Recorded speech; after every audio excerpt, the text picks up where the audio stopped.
안녕하세요. 2월 28일 월요일입니다. 이제 대선이 10일 남았습니다.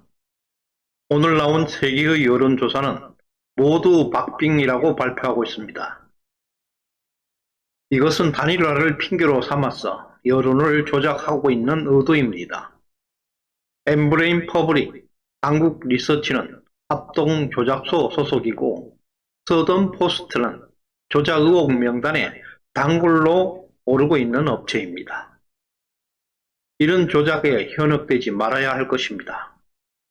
온통 나라가 거짓 선동으로 썩어가고 있습니다. 정말 참을 수 없는 분통이 터집니다.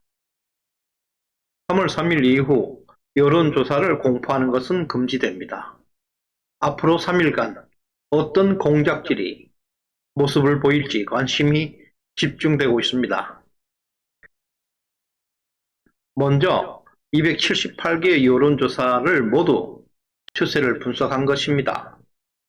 작년 12월 말부터 1월 초순까지 이준석 땡깡 사건 기간에만 이재명 후보는 우세를 보였습니다. 윤석열 후보는 역대급 조작 여론에도 불구하고 이준석 땡깡 사건 이후 지금까지 141승 19패, 승률 88.1%를 기록하고 있습니다. 최근 일주일 동안 31승 1패 96.8% 압도적 승률을 달리고 있습니다. 현재 윤석열 후보는 정체 또는 소폭 하락하고 있지만 이재명 후보는 이유도 없이 지지율이 상승하고 있는데요.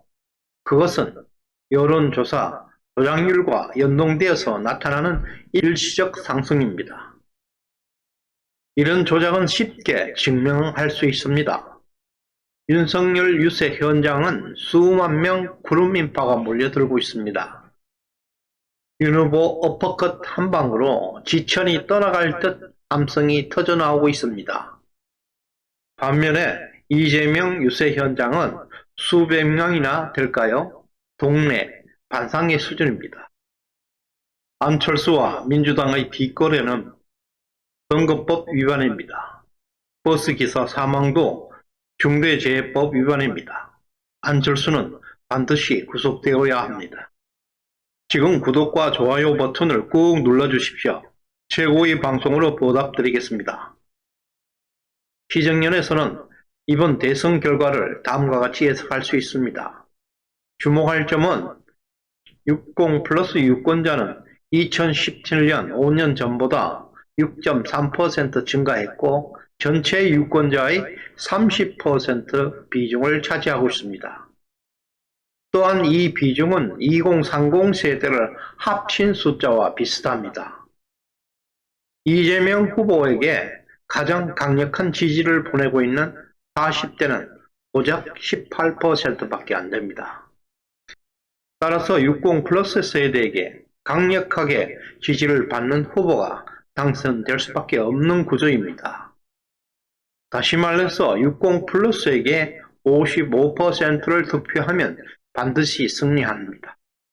그리고 만약 윤석열 후보가 60 플러스로부터 이재명 후보보다 35대 65 이상으로 득표를 하게 되면 압승하게 됩니다.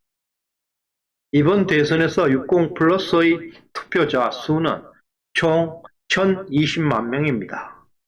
윤 후보가 55% 득표하면 561만 표를 획득합니다.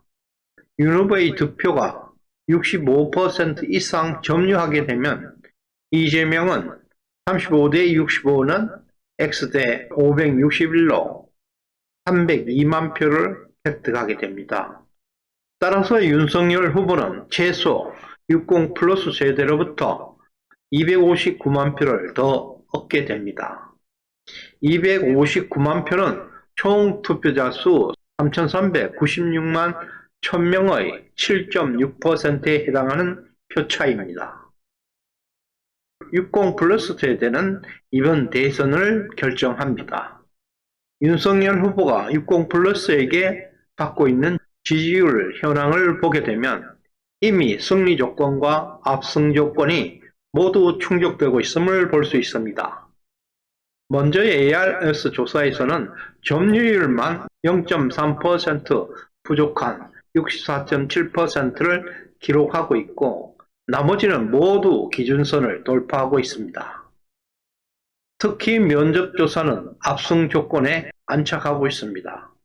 박근혜 대통령은 60플러스에게 무려 72.3%를 득표하였던 점을 감안하면 윤석열의 압승은 안정권에 진입했다 할 것입니다. 국민들은 안철수의 비겁한 행동, 위기에서 철수하는 만행, 사적 욕심 등등을 똑똑히 보았습니다. 안철수와 단일화하는 효과보다 이미 엄청난 역풍이 불어오기 시작했습니다. 이런 것을 감안할 때 고비고비 때마다 보이지 않는 강력한 우주의 힘이 윤석열을 돕고 있는 것 같습니다. 윤 후보에게 신의 가호가 함께하고 있는 것을 느낍니다. 감사합니다.